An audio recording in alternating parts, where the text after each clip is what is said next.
¿Cómo están, gente? Espero que bien. Y si no es así, no se preocupen, ya estoy aquí con un nuevo podcast. Hoy les traigo la tercera y última parte de este asesino serial.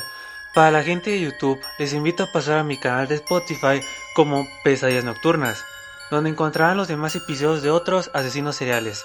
Y aquí me despido y ojalá les encante este video. Sin nada más que decir, empecemos.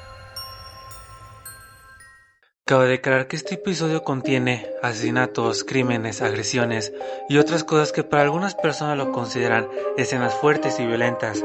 Este episodio está hecho para mayores de 15 años. A las 8:24 de la mañana del 8 de agosto de 1973, el operador de emergencias de Pasadena, Texas, recibió la llamada de un asustado joven. Dijo: "Será mejor que vengan ahora mismo. Acabo de matar a un hombre". Momentos después, la policía llegó al bungalow 2020 de la calle Leymar. La pintura blanca y verde se estaba desprendiendo y el pequeño patio estaba lleno de plantas marchitas. 3 adolescentes estaban sentados en el porche. Se veían asustados como si hubieran visto algo inexplicable. Un chico apuntó hacia la puerta y le dijo a la policía: "Ahí adentro". Los policías entraron con precaución. En la alfombra de la estancia encontraron un cuerpo. Le habían disparado 5 o 6 veces. Su cara estaba salpicada de sangre. En un principio, los policías se preguntaron qué habían llevado a los adolescentes a cometer el asesinato, pero pronto se darán cuenta que su víctima era un verdadero monstruo. Hola a todos, soy Ramses Alexander y esto es Pesadillas Nocturnas. En cada episodio nos adentramos a la vida de cada asesino serial. Hoy hablaremos de Dean Arnold Core, o mejor conocido como el hombre de los dulces. Dean Core torturó, violó y asesinó al menos a 27 adolescentes en el vecindario de Houston Heights, en Houston, Texas, entre los años de 1970 y 1973. Apodado como el asesino serial de Houston, sus homicidios eran los peores que se habían cometido en Estados Unidos hasta ese entonces.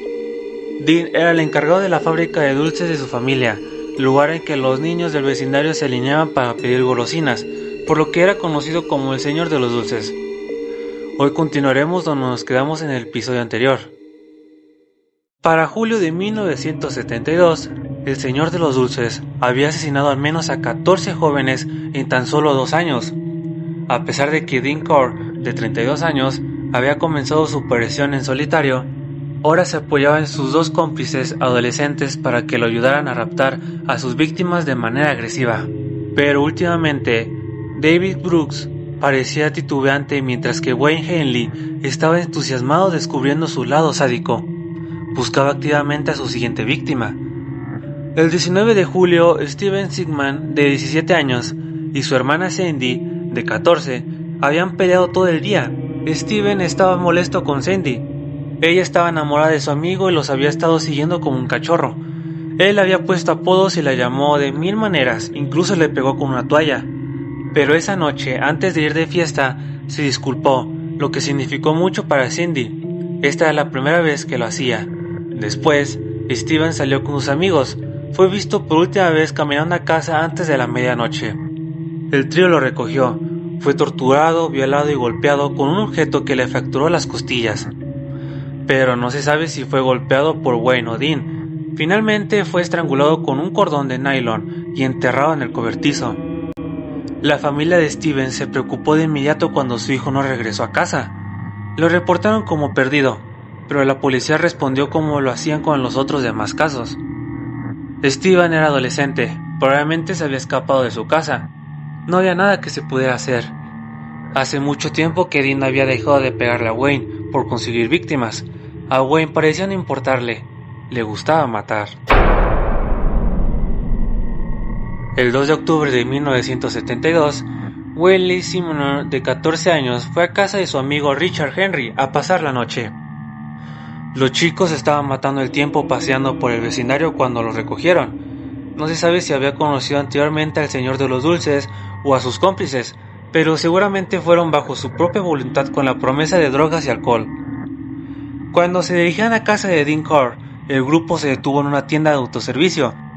Fueron vistos en el estacionamiento por un amigo de Wally y Richard. El amigo recordaría más tarde que se acercó para hablar con ellos, pero otro chico, probablemente Wayne, salió del vehículo y gritó: ¡aléjate! Cuando llegaron al departamento de Dean, Willie logró llamar por teléfono a su madre. Cuando ella contestó, él dijo mamá, pero cuando preguntó dónde estaba, solo escuchó el alboroto de otra línea y después se cortó la llamada. La próxima vez que la señora Zimmer vio a su hijo, la policía estaba sacando un cuerpo sin vida del terreno debajo del cobertizo de Dean. Para este punto de la ola de crímenes, Wayne declaró haber disfrutado de los asesinatos. Dijo: disfruta lo que haces, como yo, o te vuelve loco. Entonces, cuando hacía algo, lo disfrutaba y no me detenía a pensarlo. Pero en privado, su apariencia salvaje se comenzó a quebrar. La violencia le pesaba mucho. Wayne incluso comenzó a desear que Dean lo matara, porque no había ninguna otra salida. Más tarde diría que en caso de ser asesinado, había escondido una nota de confesión para que su madre la encontrara en sus cosas, a pesar de que la existencia de la nota nunca fue confirmada. Probablemente estaba sufriendo de un nivel extremo de disonancia cognitiva.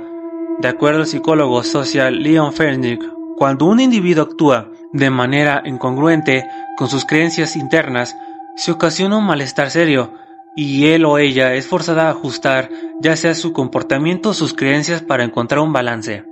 Wade probablemente sabía que en el fondo lo que estaba haciendo estaba mal. Él trató de justificar o minimizar estos sentimientos, lo que pudo haber contribuido a sus alardeos, pero no pudo acallar su conciencia por completo. Y la nota de confesión para su madre probablemente fue escrita en un momento de culpa abrumadora. Sin embargo, su justificación interna todavía no era suficiente grande para que dejara de participar en los asesinatos del trío, como lo hizo con la siguiente víctima, Richard Kepner, de 19 años. Lo estrangularon y lo enterraron en High Island Beach. Para finales de enero de 1973, Dean se había convertido en un vecino sobresaliente en el edificio. Los vecinos decían escuchar sonidos extraños saliendo del departamento entre las 2 y las 4 de la mañana. Sonaba como si alguien estuviera golpeándose la cabeza contra la pared y gritando. Entonces también escucharon: ¡deténganlo! Pero los vecinos nunca lo reportaron. Asumieron que las reuniones estaban teniendo un mal viaje y sus amigos lo estaban ayudando. Además, la camarera del complejo se negaba a limpiar su departamento. Le dijo al manager del edificio que no tocaría nada hasta que el mal olor se hubiera ido. Dean no pudo darse el lujo de que los demás le prestaran tanta atención. A unos cuantos días de las quejas del mal olor, se mudó a un departamento a Wilbur Road, al este de The Heights. Solo una víctima fue asesinada en su nueva residencia, un chico de 17 años llamado Joseph Lyles. Joseph vivía en la misma calle que David y había ido al departamento de Dean a una de sus famosas fiestas. Joseph era un chico callado con un espíritu creativo. Antes de que lo asesinaran, había comenzado a pintar una ventana de su casa, y sus hermanas estaban encantadas. Nunca la terminó. Dean y David recogieron a Joseph sin Wayne 2 semanas después de que Dean se mudara a Ward Road a principios de febrero de 1973. Algo cambió esa noche. David tenía un presentimiento extraño cuando regresaron al departamento. Algo le decía a David que se fuera de ahí. Incluso trató de comenzar una pelea con Joseph para que el chico se fuera del departamento de Dean antes de que fuera demasiado tarde, pero Joseph se quedó. Y David se fue solo, diciendo que tenía un compromiso. Dean continuó con el asesinato a solas, estranguló a Joseph y lo enterró en la playa del condado de Jefferson, al noroeste de High Island Beach. Y fue la única víctima que Dean mató a solas desde Jeffrey Conan, su primer asesinato conocido. Es difícil decir qué pasó entre Dean y David, pero después de ellos esa noche, David cortó contacto con Dean. Intentó crear su propia vida y comenzó a pasar más tiempo con su novia, una chica del vecindario llamada Bradley Kirk. Wayne también comenzó a alejarse del grupo. Se mudó por unos meses a Mount Price con su padre, un hombre que había abusado de él anteriormente. Wayne también trató de enrolarse en la marina a principios del verano, pero no pudo hacerlo porque no había terminado la preparatoria. Sin David Brooks y Wayne Henley, la ola de asesinatos de Dean cesó por un instante. También tenía una condición médica menor que le causaba una incómoda hinchazón en los testículos, lo que le dificultaba actuar por sí solo. No se sabe de ninguna víctima entre el 1 de febrero y el 4 de junio de 1973. Sin embargo, el trío podría no haber estado tan callado como se sugiere. Algunos testigos que se presentaron más tarde declararon haber visto al trío durante ese tiempo.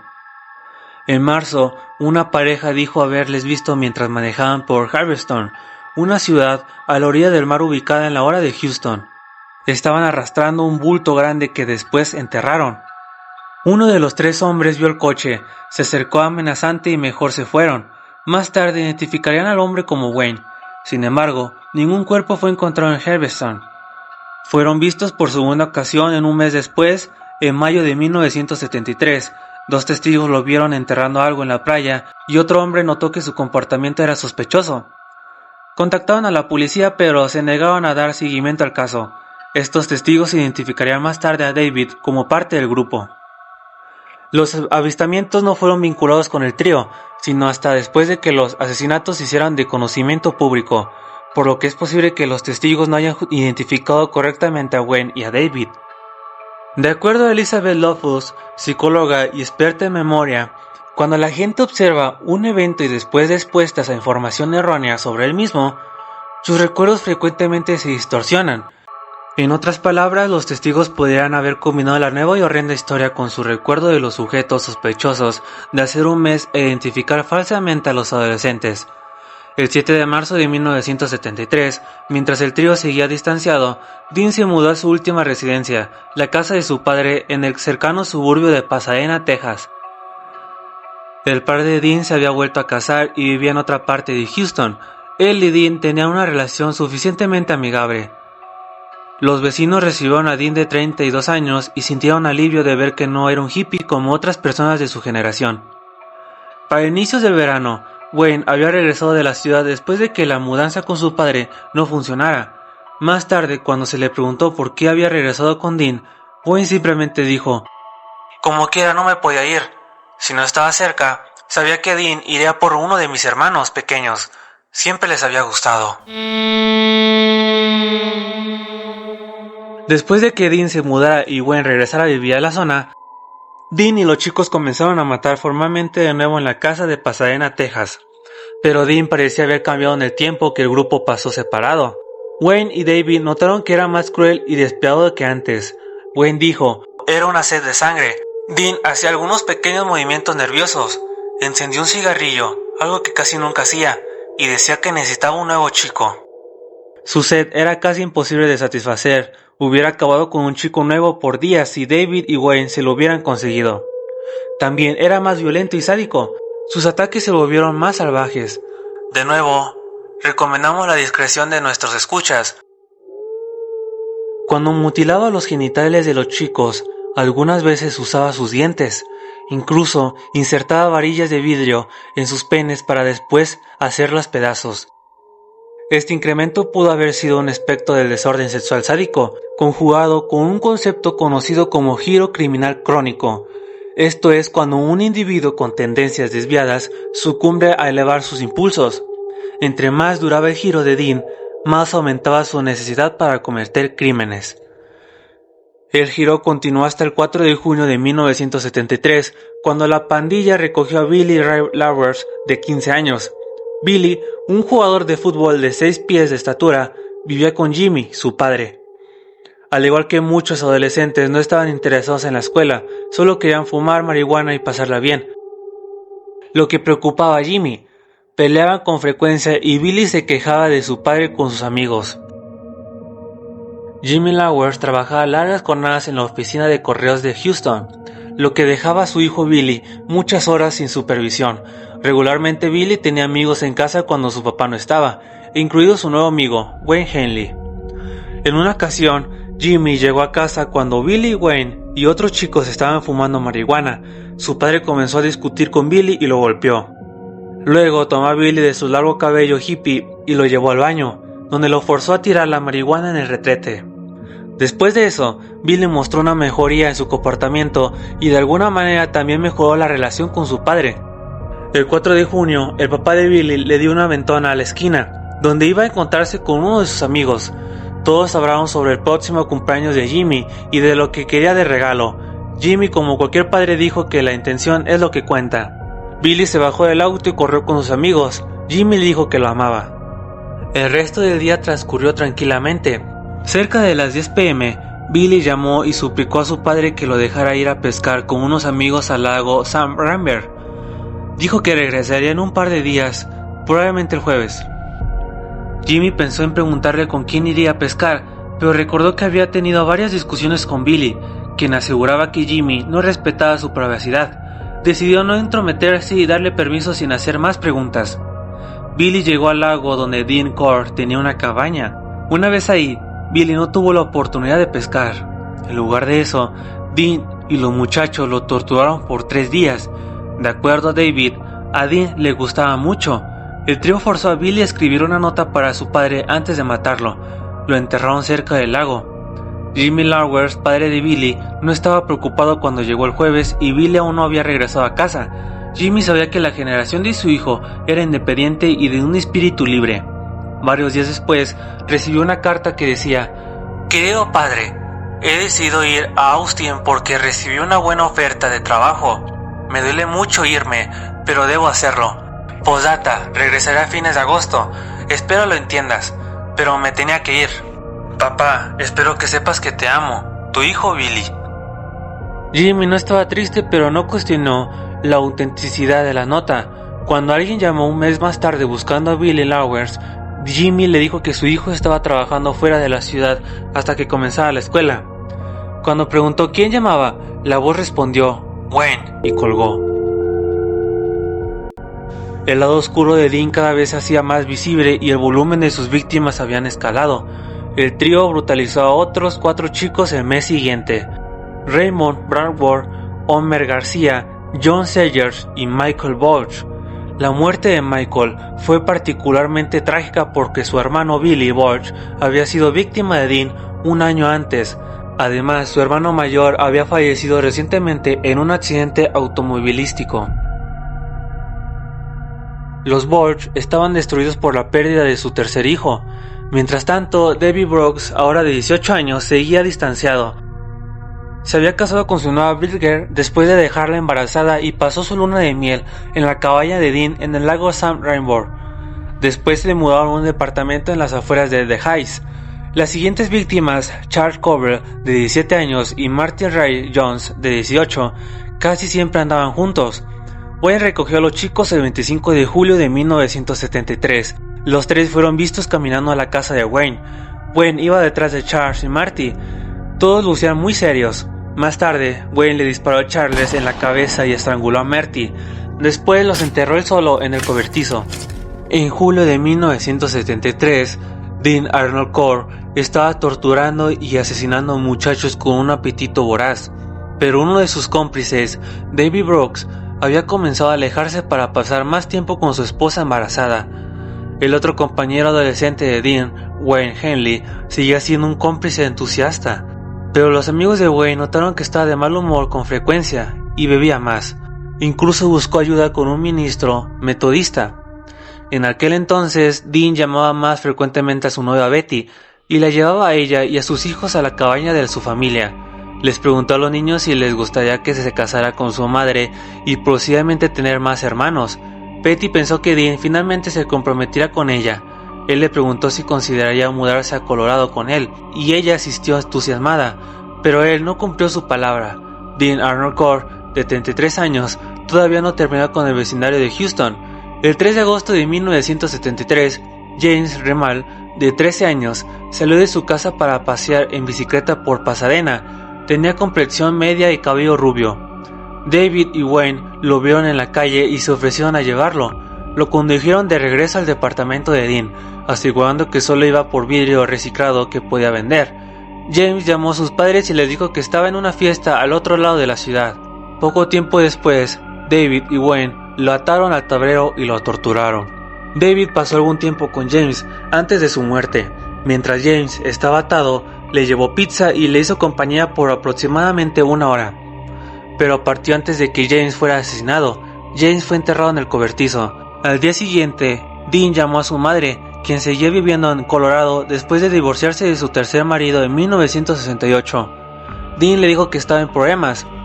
Pensó que se estaba volviendo loco y que se moriría de una sobredosis. Está en mal estado. Su madre Mary no veía más allá de la fachada de hijo perfecto que se había creado, y le dijo que todo estaría bien. Le mandó un libro espiritual y algunos dulces por correo para animarlo. De acuerdo al psicólogo David Lester de la Universidad de Stuttgart, el suicidio es poco común entre los asesinos seriales. Solo el 4.4% de los asesinatos en masa acaban con su propia vida, y 52% de esos casos ocurren cuando el individuo se encuentra en prisión. Casi ninguno se suicida mientras sigue activo, como amenazaba Dean. Quizás sentía un poco de remordimiento, lo cual es muy raro en los asesinos seriales. De acuerdo a la psicóloga forense Catherine Ramsland, los pocos asesinos en masa que sufren de un sentimiento de culpa experimentan sus compulsiones violentas como una monstruosa parte de ellos que está fuera de su control. A menudo creen que deben ser castigados como la muerte. Jeffrey Dahmer era uno de estos asesinos. Él trató de mitigar sus impulsos a lo largo de su carrera como asesino, diciendo que se sentía culpable de tomar las vidas de sus víctimas. En la noche del 7 de agosto de 1973, Wayne Henley, de 17 años, invitó a su amiga Dean Core a una fiesta en el departamento de Dean. Mientras se dirigía al lugar, Rhonda Williams, la antigua novia de Frank Ayer, una de sus víctimas anteriores, se les unió. Wayne se había convertido en una especie de hermano mayor para Rhonda desde la desaparición de Frank. Esa noche, ella se había escapado de casa porque su padre le había pegado cuando estaba borracho. Cuando Wayne llegó al departamento con la chica adolescente, Dean se enfureció. Dijo que la presencia de Rhonda había arruinado todo. Pero Wayne trató de explicar que ella no podía regresar a casa con su padre. Dean se calmó un poco y la fiesta continuó como siempre. Dean, ahora de 33 años, dio cerveza, marihuana y un poco de pintura para inhalar a los adolescentes, y ellos comenzaron a quedarse dormidos lentamente. Cuando Wayne despertó, tenía una mordaza en la boca, y Dean lo estaba esposando. Dean y Rhonda estaban inconscientes al lado de él. Wayne estaba confundido y asustado. Así no era como hacían las cosas. Dean dijo que iba a matar a Wayne por haber llevado a una chica al departamento. Wayne suplicó a Dean que lo dejara ir. No quería morir. Él haría lo que Dean quisiera. Incluso le ayudaría a asesinar a sus propios amigos. El interés de Dean aumentó y accedió a desatar a Wayne. Llevaron a los otros chicos a la habitación y los ataban en el tablero de madera. Rhonda y Tim comenzaron a despertar atontados. Dean sacó un enorme cuchillo de casa y ordenó a Wayne que cortara la ropa de Rhonda, la violara y la matara. Mientras tanto, él torturaría y violaría a Tim. Tim comenzó a gritar por su vida, pero Rhonda estaba en shock y permaneció extremadamente callada. Por un segundo, Wayne consideró dispararle a Rhonda en la cabeza, en un retorcido acto de benevolencia, pero entonces ella preguntó silenciosamente, ¿es en serio? Cuando él dijo que sí, ella preguntó, ¿va a hacer algo al respecto? En ese momento, algo despertó en Wayne. Él tomó la pistola de Dean. Dean vio a Wayne con la pistola y lo retó a matarlo. No pensó que Wayne pudiera hacerlo, pero entonces Wayne disparó. Apuntó a la frente de Dean, pero la bala solo lo rozó. Disparó otras 2 veces y le dio a Dean en el hombro. Dean volteó y salió tambaleándose de la habitación. Wayne corrió detrás de él y le disparó por la espalda otras 3 veces. Dean cayó al suelo muerto. Más tarde, cuando Wayne habló sobre la muerte de Dean, dijo: Dean me había entrenado para reaccionar rápido y reaccionar bien. Eso fue exactamente lo que hice. No había nada más que me pusiera más tenso que estar borracho, drogado, con resaca y con restricciones. Y después acabé con su vida. Hubiera estado orgulloso de la manera en la que lo hice, si no es que ya lo estaba antes de morir. Wayne quería huir de la escena, pero Tim lo convenció de llamar a la policía. Llegaron a la casa y encontraron a Wayne, Tim y Rhonda en el porche antes de entrar y descubrió el cuerpo de Dean. La policía estaba en shock, pero no fue hasta que Wayne comenzó a hablar de los crímenes que había cometido y a mencionar los nombres de los chicos que habían sido reportados como desaparecidos que la policía se dio cuenta que tenían un enorme caso entre sus manos. Cuando investigaron en la casa de Dean, los oficiales encontraron artefactos de tortura y una caja de madera del tamaño de un ataúd con agujeros y cabello humano. Dean había utilizado la caja para transportar los cuerpos de sus residencias a los sitios de entierro. David Brooks, de 18 años, fue interrogado también. Ambos chicos confesaron por separado y le dijeron a la policía que los llevaría a donde estaban los cuerpos. Entre el cobertizo High Island Beach y el lago San Rainbow se encontraron a 27 cuerpos en los primeros días de la investigación. Cuando las noticias salieron a la luz, una amiga de Jimmy, el padre de Billy, llamó para darles condolencias. Jimmy aseguró que se trataba de un error. Su hijo no estaba muerto, él estaba trabajando en Austin. Después recibió otra llamada de simpatía, confundido. Jimmy contactó a un amigo del departamento de policía. El oficial gentilmente le dijo que había encontrado un cuerpo que coincidía con los archivos dentales de Billy, y Jimmy se colapsó afligido. Una semana más tarde se suspendió la investigación a pesar de que David y Wayne dijeron que aún faltaban más cuerpos por encontrar. Los detectives querían continuar, pero las autoridades se lo negaron. Con 27 cuerpos, la suma de muertos excedía el récord de asesinatos en masa en los Estados Unidos, la que anteriormente era de 25. El caso llegó a medios internacionales y puso bajo la lupa a los policías de Houston. Hasta papá habló sobre la horrible tragedia de Houston. La ciudad estaba humillada a niveles internacionales por una ola de crímenes de las que no tenía idea. Todo parecía indicar que las autoridades cancelaron la búsqueda para evitar aumentar el número de muertos y su vergüenza, por lo que algunas víctimas permanecieron bajo tierra. El cuerpo de Joseph Lice fue encontrado por coincidencia en el condado de Jefferson Beach. Sus restos fueron descubiertos cerca de un banco de arena en 1983. El cuerpo de Mark Scott fue encontrado. Wayne siempre dijo que Scott fue enterrado en High Island Beach. Sin embargo, cuando el huracán Ike azotó a Houston en 2008, la playa fue sumergida, por lo que su cuerpo podría nunca ser recuperado. Un cuerpo más sin nombre fue encontrado en el cobertizo durante la investigación inicial. Estaba enterrado al lado de su ropa, un traje de baño, botas vaqueras, un brazalete de cuero y una playera. Basando en sus estados de descomposición, se estima que fue asesinado a finales del verano de 1971. David y Wayne estaban cansados. Wayne confesó su rol activo en los asesinatos y fue declarado culpable de 6 homicidios. La confesión de David lo dibujó con un rol más pasivo. Declaró no haber estado presente en ninguna de las violencias y solo se le encontró culpable de uno de los 4 asesinatos de los que se le inculpaba. El jurado de ambos lo declaró culpables en 90 minutos. Billy Reinhardt, la única víctima que Dean dejó escapar, estuvo presente en el juicio, pero asistió con una bolsa de papel con agujeros en los ojos sobre su cara. Nunca habló públicamente de su experiencia porque aseguraba que se sentía culpable por no haber ido a la policía después de lograr escapar. En 2012, el documentalista Joseph Vargas entrevistó a la madre de Wayne, quien le permitió visitar el dormitorio de su hijo.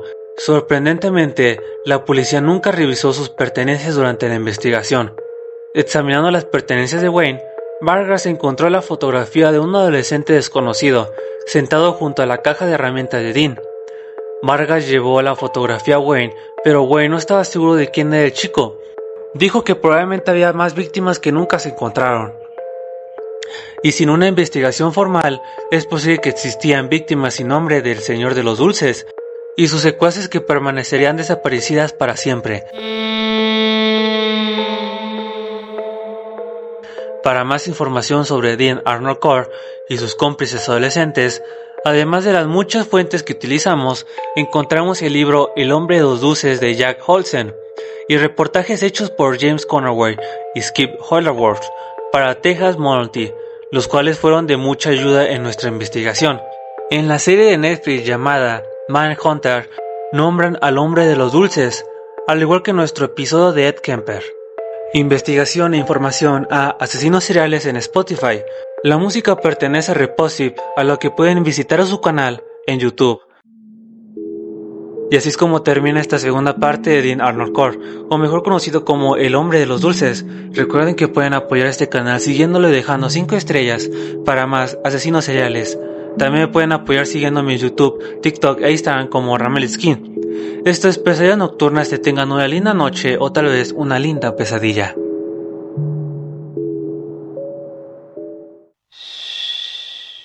It's okay, Leo. Just go to sleep.